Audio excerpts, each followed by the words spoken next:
ओम शांति। आज 13 जून 2025 की साकार मधुर महावाक्य है। आज शुक्रिया दिवस है, तो शुक्रिया दिवस पर सबसे पहले परमपिता परमात्मा शिव बाबा को शुक्रिया करेंगे। शुक्रिया मेरे प्यारे बाबा, शुक्रिया कि आपने मुझे कोटों में कोई और कोई में भी कोई मुझे चुना, अपना बनाया, ज्ञान का तीसरा नेत्र दिया। शुक्रिया शुक्रिया शुक्रिया बाबा, मेरे प्यारे बाबा, शुक्रिया। और प्रकृति के पांचों तत्व, धरती, आकाश, जल, वायु, अग्नि, सभी को शुक्रिया करेंगे। प्रकृति के पांचों तत्व 5000 सालों से हमें स्वस्थ शरीर दिया, शुक्रिया शुक्रिया शुक्रिया। भोजन, पानी, शुद्ध हवा, सारे साधन दिए, शुक्रिया शुक्रिया शुक्रिया। तो प्रकृति के पांचों तत्व को भी दिल से बहुत शुक्रिया करेंगे। और अपने इस तन को शुक्रिया, जिस तन में मैं आत्मा बाबा के महावाक्य को सुन रही हूँ, पढ़ रही हूँ, कर्मेंद्रियों द्वारा कार्य करा रही हूँ, तो इस तन को भी शुक्रिया जो मेरा साथ दे रहा है। तो शुक्रिया, इस तन को भी शुक्रिया शुक्रिया शुक्रिया। और विश्व की हर एक आत्मा को शुक्रिया शुक्रिया शुक्रिया। तो आज की मधुर महावाक्य में बाबा बोले, मीठे बच्चे, इस बेहद के खेल में तुम आत्मा रूपी एक्टर पाठधारी हो। तुम्हारा निवास स्थान है स्वीट साइलेंस होम, जहाँ अब जाना है। इस बेहद के खेल में तुम आत्मा रूपी एक्टर पाठधारी हो। तुम्हारा निवास स्थान है स्वीट साइलेंस होम, जहाँ अब जाना है।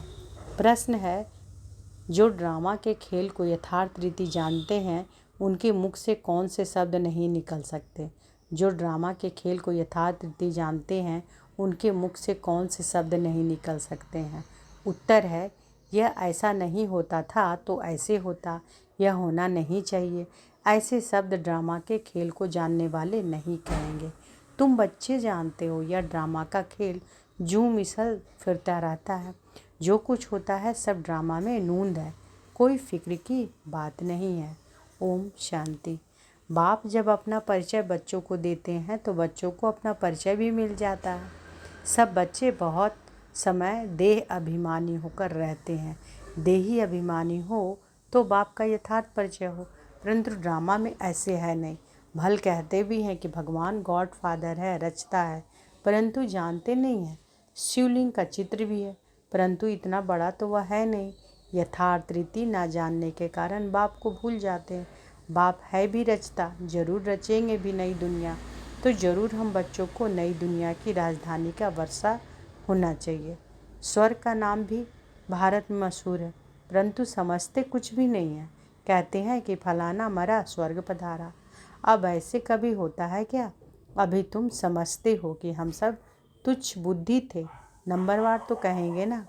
मुख्य के लिए भी समझानी है, मुख्य के लिए ही समझानी है कि मैं इनमें आता हूँ, बहुत जन्मों वाले अंतिम शरीर में। यह है नंबर 1। बच्चे समझते हैं कि अभी हम उनके बच्चे ब्राह्मण बन गए हैं। यह सब है समझ की बातें। बाप इतने समय से समझते ही रहते हैं, नहीं तो सेकंड की बात है बाप को पहचानना।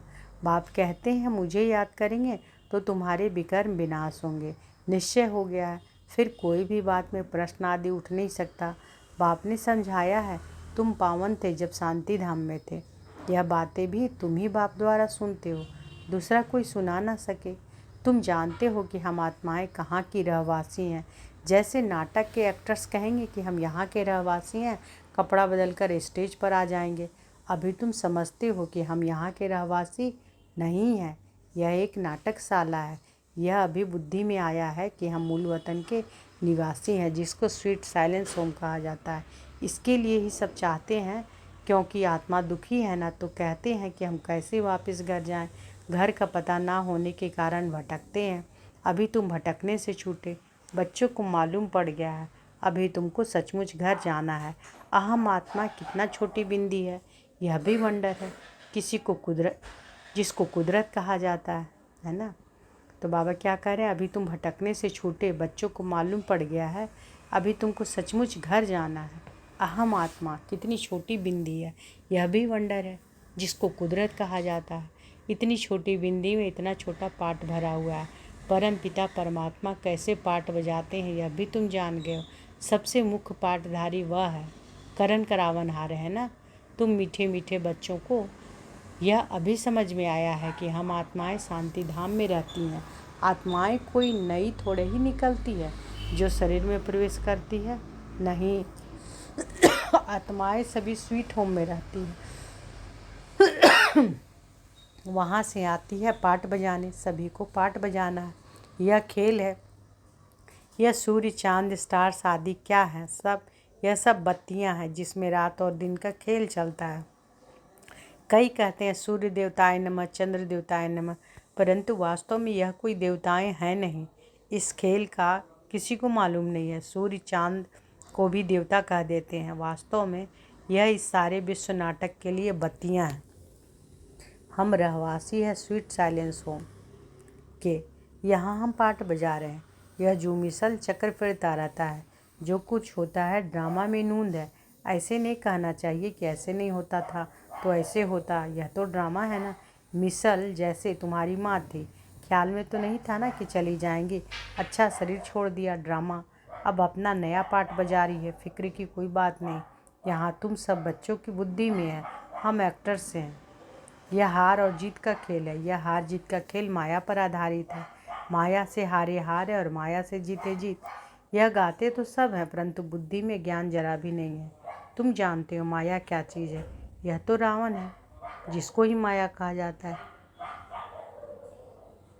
धन को संपत्ति कहा जाता है, धन को माया नहीं कहेंगे। मनुष्य समझते हैं इनके पास बहुत धन है तो कह देते हैं माया का नशा है, लेकिन माया का नशा होता है क्या? माया को तो हम जीतने की कोशिश करते हैं, तो इसमें कोई भी बात की संशय नहीं उठना चाहिए। कच्ची अवस्था होने के कारण भी संशय उठता है। अभी भगवान उवाच है किसके प्रति? अभी भगवान उवाच है किसके प्रति? आत्माओं के प्रति। भगवान तो जरूर शिव ही चाहिए जो आत्माओं प्रति कहें। श्री कृष्ण तो देहधारी है, वह आत्माओं प्रति कैसे कहेंगे? तुमको कोई देहधारी ज्ञान नहीं सुनाते हैं। बाप को तो देह है नहीं, और तो सबको देह है। जिनकी पूजा करते हैं उनको याद करना तो सहज है। ब्रह्मा विष्णु शंकर को कहेंगे देवता, शिव को भगवान कहते हैं। उच्च से उच्च भगवान, उनको देह है नहीं। यह भी तुम जानते हो कि जब मूल वतन में आत्माएं थी तो तुमको देह थी। बाबा कुछ पूछते हैं कि मूल वतन में आत्माएं थी तो तुमको देह थी? नहीं, तुम आत्माएं थी। यह बाबा भी आत्मा है, सिर्फ वह परम है ना। वह परम आत्मा और हम सब आत्मा है। इनका पाठ गाया हुआ है, पाठ बजा कर गए हैं तभी पूजा होती है।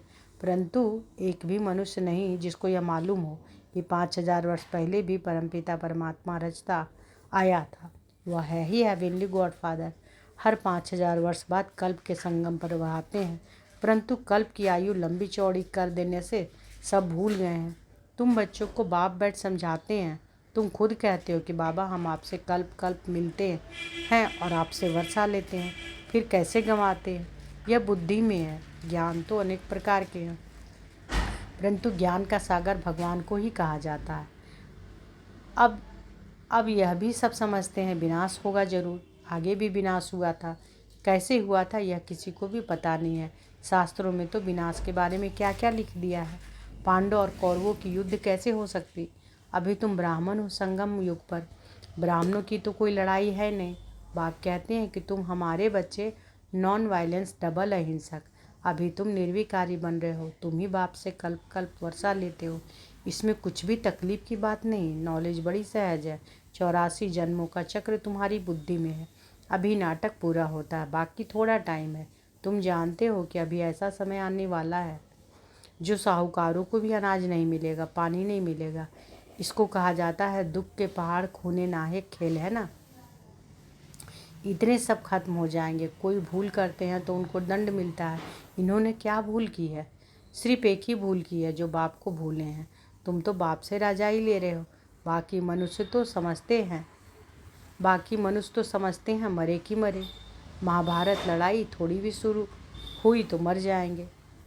तुम तो जीते हो ना, तुम ट्रांसफ़र होकर अमरलोक में जाते हो इस पढ़ाई की ताकत से। पढ़ाई को सोर्स ऑफ इनकम कहा जाता है। शास्त्रों की भी पढ़ाई है, इसमें इससे भी इनकम होती है, परंतु वह पढ़ाई है भक्ति की। अब बाप कहते हैं मैं तुमको इन लक्ष्मी नारायण जैसा बनाता हूँ, तुम अभी स्वच्छ बुद्धि बनते हो। तुम जानते हो कि हम उच्च से उच्च बनते हैं, फिर पुनर्जन्म लेते लेते नीचे उतरते हैं, नए से पुराना होता है। सीढ़ी जरूर उतरनी पड़े ना। अभी सृष्टि की भी उतरती कला, चढ़ती कला थी तो इन देवताओं का राज्य था, स्वर्ग था, अभी नरक है। अभी तुम फिर पुरुषार्थ कर रहे हो स्वर्गवासी बनने के लिए, बाबा बाबा करते रहते हो, वो गॉडफादर कह पुकारते हो, परंतु वह थोड़े ही समझते हैं कि यह वह आत्माओं का बाप ऊंचे ऊंच है, हम उनके बच्चे, फिर दुखी क्यों? अभी तुम समझते हो दुखी भी होना ही है, यह सुख और दुख का खेल है ना। जीत में सुख है, हार में दुख है। बाप ने राज्य दिया, रावण ने छीन लिया। अभी तुम बच्चों की बुद्धि में है कि बाप ने हमको स्वर्ग का वर्षा मिलता है। बाप से हमको क्या मिलता है? स्वर्ग का वर्षा मिलता रहता है। बाप आया हुआ है, अभी सिर्फ बाप को याद करना है तो पाप कट जाए। जन्म जन्मांतर का सिर पर बोझा है ना, यह भी तुम जानते हो। तुम कोई बहुत दुखी नहीं होते हो, कुछ सुख भी है आटे में नमक, जिसको काग बिष्ठा समान सुख कहा जाता है। तुम जानते हो सर्व का सदगति दाता एक ही बाप है। जगत का गुरु भी एक ठहरा, वानप्रस्थ में गुरु किया जाता है। अभी तो छोटे को भी गुरु करा देते हैं, अगर मर जाएं तो सदगति को पाएंगे। बाप कहते हैं वास्तव में किसी को भी गुरु नहीं कर सकते। गुरु वह जो सदगति दे, सदगति दाता तो एक ही है, बाकी क्राइस्ट बुद्ध आदि कोई भी गुरु नहीं। वे आते हैं तो सबको सदगति मिलती है क्या? क्राइस्ट आया, उनके पीछे सब आने लगे जो भी उस धर्म के थे, फिर उनको गुरु कैसे कहेंगे जबकि ले आने लिए निमित्त बने हैं। पतित पावन एक ही बाप को कहते हैं, वह सबको वापस ले जाने वाला है, स्थापना भी करते हैं। सिर्फ सबको ले जाए तो प्रलय हो जाए, प्रलय तो होती नहीं। सर्वशास्त्रमयी शिरोमणि श्रीमद् भगवद गीता गाई हुई है, गायन है यदा यदा ही धर्मस्य। भारत में ही बाप आते हैं, स्वर्ग की बादशाही देने वाला बाप है, उनको भी स्वर्ग सर्वव्यापी कह देते हैं। अभी तुम बच्चों को खुशी है कि नई दुनिया में सारे विश्व पर एक हमारा ही राज्य होगा, उस राज्य को कोई छीन नहीं सकता। यहाँ तो टुकड़े टुकड़े पर आपस में कितना लड़ते रहते हैं, तुमको तो मज़ा है ठगियाँ मारनी है। कल्प कल्प बाबा से हम वर्षा लेते हैं तो कितनी खुशी होनी चाहिए। बाप कहते हैं मुझे याद करो, फिर भी भूल जाते हो। कहते हैं बाबा योग टूट जाता है, बाबा ने कहा है योग अक्षर निकाल दो, वह तो शास्त्रों का अक्षर है। बाप कहते हैं मुझे याद करो, योग भक्ति मार्ग का अक्षर है। बाप से बादशाही मिलती है स्वर्ग की, उनको तुम याद नहीं करेंगे तो विकर्म विनाश कैसे होंगे, राजाई कैसे मिलेगी। याद नहीं करेंगे तो पद भी कम हो पड़ेगा, सजा भी खाएंगे, यह भी अकल नहीं है। इतने बेसमझ बन पड़े हैं। मैं कल्प कल्प तुमको कहता हूँ मामेकम याद करो, जीते जी इस दुनिया से मर जाओ। बाप की याद से तुम्हारे विकर्म विनाश होंगे और तुम विजय माला का दाना बन जाएंगे। कितना सहज है। उच्च ते उच्च शिव बाबा और ब्रह्मा दोनों हाईएस्ट हैं, वो पारलौकिक और यह अलौकिक। बिल्कुल साधारण टीचर है, वह टीचर्स फिर भी सजा देते हैं, यह तो पुचकार देते रहते हैं। कहते हैं मीठे बच्चे बाप को याद करो, सतो प्रधान बनना है। पतित पावन एक ही बाप है, गुरु भी वही ठहरा, और कोई गुरु हो न सके। कहते हैं बुद्ध पार निर्वाण गया, यह सब गपोड़ा है, एक भी वापस जा न सके, सबका ड्रामा में पार्ट है। कितनी विशाल बुद्धि और खुशी रहनी चाहिए। ऊपर से लेकर सारा ज्ञान बुद्धि में है, ब्राह्मण ही ज्ञान उठाते हैं, न शूद्रों में न देवताओं में यह ज्ञान है। अब समझने वाला समझे, जो ना समझे उनका मौत है। पद भी कम हो जाएगा, स्कूल में भी नहीं पढ़ते हैं तो पद कम हो जाएगा। अल्फ बाबा बेबादशाही, हम फिर से अपनी राजधानी में जा रहे हैं, यह पुरानी दुनिया खत्म हो जाएगी। अच्छा, अब बाबा का याद प्यार लेंगे। मीठे मीठे सिकी लदे बच्चों प्रति माता पिता बाप दादा का याद प्यार और गुड मॉर्निंग। रूहानी बाप की रूहानी बच्चों को नमस्ते। हम रूहानी बच्चों की रूहानी माता पिता बाप दादा को याद प्यार, गुड मॉर्निंग और नमस्ते नमस्ते नमस्ते। शुक्रिया बाबा, शुक्रिया। धारणा के लिए मुख्य सार पहला है, बाप हमें ऐसे नए विश्व की राजाई देते हैं जिसे कोई भी छीन नहीं सकता, इस खुशी में खग्गियाँ मारनी है। बाप हमें ऐसे नए विश्व की राजाई देते हैं जिसे कोई भी छीन नहीं सकता, इस खुशी में खग्गियाँ मारनी है। दूसरा, विजय माला का दाना बनने के लिए जीते जी इस पुरानी दुनिया से मरना है। बाप की याद से विकर्म विनाश करना है। विजय माला का दाना बनने के लिए जीते जी इस पुरानी दुनिया से मरना है। बाप की याद से विकर्म विनाश करने हैं। वरदान है तो अनुभव करें कि बाबा का वरद हस्त हमारे सिर पर है। वरदानी हाथ बाबा का मेरे सिर पर, और बाबा ने वरदान दिया, अपनी पावरफुल स्टेज द्वारा सर्व की शुभ कामनाओं को पूर्ण करने वाली महादानी भव। अपनी पावरफुल स्टेज द्वारा सर्व की शुभ कामनाओं को पूर्ण करने वाली महादानी भव। पीछे आने वाली आत्माएं थोड़े में ही राजी होंगी, क्योंकि उनका पाठ ही कना दाना लेने का है। तो ऐसी आत्माओं को उनकी भावना का फल प्राप्त हो, कोई भी वंचित ना रहे, इसके लिए अभी से अपने में सर्व शक्तियाँ जमा करो। जब आप अपनी संपूर्ण पावरफुल महादानी स्टेज पर स्थित होंगे तो किसी भी आत्मा को अपने सहयोग से महादान देने के कर्तव्य के आधार से शुभ भावना का स्विच ऑन करते ही नज़र से निहाल कर देंगे। तो पीछे आने वाली आत्माएं थोड़े में ही राजी होंगी, क्योंकि उनका पाठ ही है कना दाना लेने का। तो ऐसी आत्माओं को उनकी भावना का फल प्राप्त हो, कोई भी वंचित न रहे, इसके लिए अभी से अपने में सर्व शक्तियाँ जमा करो। जब आप अपने संपूर्ण पावरफुल महादानी स्टेज पर स्थित होंगे तो किसी भी आत्मा को अपने सहयोग से महादान देने के कर्तव्य के आधार से शुभ भावना का स्विच ऑन करते ही नज़र से निहाल कर देंगे। स्लोगन है, सदा ईश्वरीय मर्यादाओं पर चलते रहो तो मर्यादा पुरुषोत्तम बन जाएंगे। सदा ईश्वरीय मर्यादाओं पर चलते रहो तो मर्यादा पुरुषोत्तम बन जाएंगे। अव्यक्त इशारे हैं, आत्मिक स्थिति में रहने का अभ्यास करो, अंतर्मुखी बनो। जब सेवा की स्टेज पर जाते हो तो ये अनुभव होना चाहिए कि यह आत्माएं बहुत समय के अंतर्मुखता की रूहानियत की गुफा से निकलकर सेवा के लिए आए हैं। तो बाबा क्या कहते हैं कि जब सेवा की स्टेज पर जाते हो तो यह अनुभव होना चाहिए कि यह आत्माएं बहुत समय के अंतर्मुखता की रूहानियत की गुफा से निकलकर सेवा के लिए आई है। तपस्वी रूप दिखाई दे, बेहद के वैराग्य की रेखाएं सूरत से दिखाई दे। जितना ही अति रुहाब उतना ही अति रहम। ऐसी सर्विस का भी समय है। तो आज की मधुर महावाक्य में बाबा क्या बोले? बाबा बोले कि इस बेहद के खेल में तुम आत्मा रूपी एक्टर पाठधारी हो। तुम्हारा निवास स्थान है स्वीट साइलेंस होम, जहाँ अब जाना है। अच्छा, शुक्रिया बाबा, शुक्रिया।